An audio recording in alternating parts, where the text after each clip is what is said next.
নাসির, আপনাদের একজন ছাত্রদল নেতার বিরুদ্ধে একটা অভিযোগ এসেছে যে শিবির কোপানো জায়েজ, সে একটা স্ট্যাটাস দিয়েছে। তো এটা আবার কি ধরনের? আপনারা তো পরিবর্তনের কথা বলছেন, তো এটা তো দেখা গেল সেই পতিত সরকারের ছাত্রলীগের সেই ছায়াই আপনাদের কারো কারো মধ্যে রয়ে গেছে। আপনার উত্তর কি হবে? আচ্ছা, আমরা সে বিষয়ে একটু পরে বলবো। দীর্ঘক্ষণ তুহিন বলেছেন, আমরা যেটি মনে করছি সেটি হচ্ছে, ধরুন তুহিন একটু আগে বলেছেন যে তুহিনকে যখন হল থেকে বের করে দিচ্ছিল নির্যাতন করে, তখন ছাত্র শিবিরের ট্যাগ দিয়ে নির্যাতন করে বের করে দিচ্ছিল।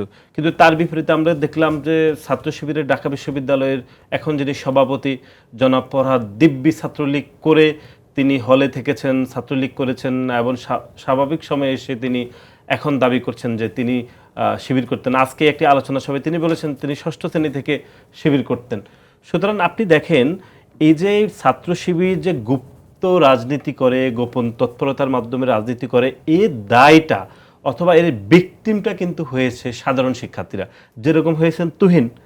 আপনি এর বাইরে আপনি দেখবেন এখন খুলনা প্রকৌশল এবং প্রযুক্তি বিশ্ববিদ্যালয়ে এই যে গতকাল যে বিশ্ববিদ্যালয় কর্তৃপক্ষ বললো এখানে রাজনীতি নিষিদ্ধ থাকবে, যারা রাজনীতি করতে চাইবে তাদেরকে বহিষ্কার করা হবে বা বিভিন্ন সাজা দেওয়া হবে। এগুলো হচ্ছে একটি প্যাসিবাদী চিন্তার ফসল এবং এই শিবিরকে এক ধরনের প্যাট্রোনাইজ করার জন্য এই ধরনের সিদ্ধান্ত নেওয়া হয়েছে। এবং একই সাথে সাধারণ শিক্ষার্থীরা এই সিদ্ধান্তের ফলে এক ধরনের বিপদগ্রস্ত হবে, যেরকম বিপদগ্রস্ত হয়েছিল জনাব তুহিন। সুতরাং এই বিষয়ে এখন শিবিরের সবাইকে প্রকাশ্যে রাজনীতি করার মতো পরিবেশ তো তৈরি করার দায়িত্ব আপনাদের সবার। সেটা কতটুকু তৈরি হচ্ছে? এরকম যখন স্ট্যাটাস দেওয়া হয় শিবির কোপানো জায়েজ, তখন গত 6 মাস তো খুবই স্বাভাবিক সময়। কিন্তু আমরা কি খুলনা প্রকৌশল প্রযুক্তি বিশ্ববিদ্যালয়ে আমরা সেটি প্রকাশ্যে দেখছি? আমরা শুনেছি সেখানে গোপন তাদের কমিটি রয়েছে, এখন তো কোনো সমস্যাই নেই, এখন তো প্রকাশ হতে পারে। আপনি এর বাইরে দেখবেন, আমি আপনাকে এক্সাম্পল দিচ্ছি, যা ধরুন বাংলাদেশে শিবিরের যে কটি বিশ্ববিদ্যালয় মোটামুটি তাদের রাজনীতি চলমান রয়েছে, এর মধ্যে চট্টগ্রাম বিশ্ববিদ্যালয়, রাজশাহী বিশ্ববিদ্যালয়, আপনি কি শুনেছেন যে 5 তারিখ পরবর্তী সময় সেখানে রাজনীতি বন্ধ রাখতে হবে বা করতে হবে এরকম কোনো সিদ্ধান্ত?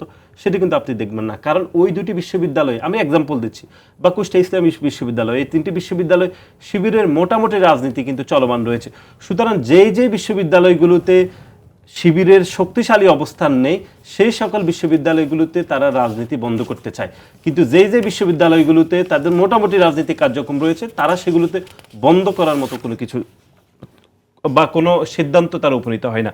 এর বাইরে আপনি যে কোশ্চেনটি আমাকে করেছেন যে একজন শিক্ষার্থী শিবিরের বিষয়ে সামাজিক যোগাযোগ মাধ্যমে স্ট্যাটাস দিয়েছে, আমরা মনে করছি যে এরকম স্ট্যাটাস বাংলাদেশ জাতীয়তাবাদী ছাত্র দলের যে স্পিরিট, বিশেষ করে বাংলাদেশে জাতীয়তাবাদ, শিক্ষা ঐক্য প্রগতির যে পতাকা এবং আমাদের শহীদ প্রেসিডেন্ট জিয়াউর রহমানের বাংলাদেশি জাতীয়তাবাদের উদ্বুদ্ধ করে যে ছাত্র সংগঠন করেছেন, সেটির সাথে কোনোভাবে যায় না। আমরা বহুদলীয় গণতন্ত্রে বিশ্বাসী, মত প্রকাশে বিশ্বাসী এবং ইতিমধ্যে আমরা তাকে ঢাকায় ডেকেছি। কেন তিনি এই ধরনের স্ট্যাটাস দিয়েছেন সেটি আমরা জানার জন্য তিনি আগামী 1-2 দিনের মধ্যে লিখিত ব্যাখ্যা দিবেন।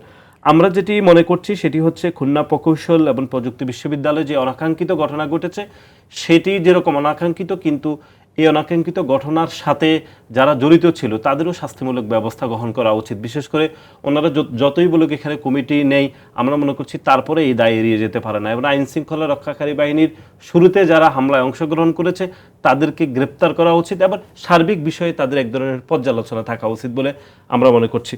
এখন বৈষম্য বিরোধী ছাত্র আন্দোলনের বা নাগরিক কমিটির নেতৃবৃন্দরা গত 6 মাস ধরে শিবিরকে এক ধরনের ক্রেডিট দিতে দিতে একটি মহা ব্যস্ত হয়ে গিয়েছিল। এবং আমরা দেখেছি এই ক্রেডিট এত বেশি দিচ্ছে যে গণ অভ্যুত্থানের যারা অংশীদার ছিল অন্য ছাত্র সংগঠন বা অন্য প্ল্যাটফর্মে, তাদেরকে এক পক্ষকে ক্রেডিট দিতে গিয়ে অন্য পক্ষের নর্মাল যে কন্ট্রিবিউশন সেটাও কিন্তু ব্যাপকভাবে অস্বীকার করেছে। কিন্তু গণ অভ্যুত্থানের 6 মাস অতিবাহিত হওয়ার পরে তারা এখন বুঝতে পেরেছে যে শিবিরের আসল রূপটি এখন বুঝতে পেরে আপনি বলছেন যে বুঝতে পেরেছে সবাই, আসলে কি তাই? না, এখন তো বুঝতে পেরেছে বলে বৈষম্য বিরোধী ছাত্র আন্দোলনের নেতৃবৃন্দ, নাগরিক কমিটির সাথে শিবিরের এক ধরনের বিভেদ তৈরি হয়েছে। আমরা যেটি সামাজিক যোগাযোগ মাধ্যমে দেখছি, কাদা ছুড়োছুড়ি হচ্ছে, তারপরে গণ অভ্যুত্থানের মালিকানা ছিনতাইয়ের এখন পক্ষ বিপক্ষে অবস্থান করছে। আমরা শুরু থেকে বলছি, বিশেষ করে আমি তো শুরু থেকে বলছি গণ অভ্যুত্থানের মালিকানা চিন্তাই হচ্ছে আপনার অনুষ্ঠানে আমি বলে গিয়েছি। আমরা মনে করছি এই গণ অভ্যুত্থান যেরকম সকল মানুষের, সকল মতের, সকল পক্ষের অংশগ্রহণ হয়েছে। আজকে আপনি দেখেছেন যে বাংলা একাডেমিতে শহীদুল ইসলাম, বিখ্যাত আলোকচিত্র, উনি বাংলা একাডেমির পুরস্কার নিতে এসে তিনি পাঞ্জাবির পিছনে যে লেখাটি লিখেছেন যে গণ অভ্যুত্থানের মালিকানা কারো বাপের একার না।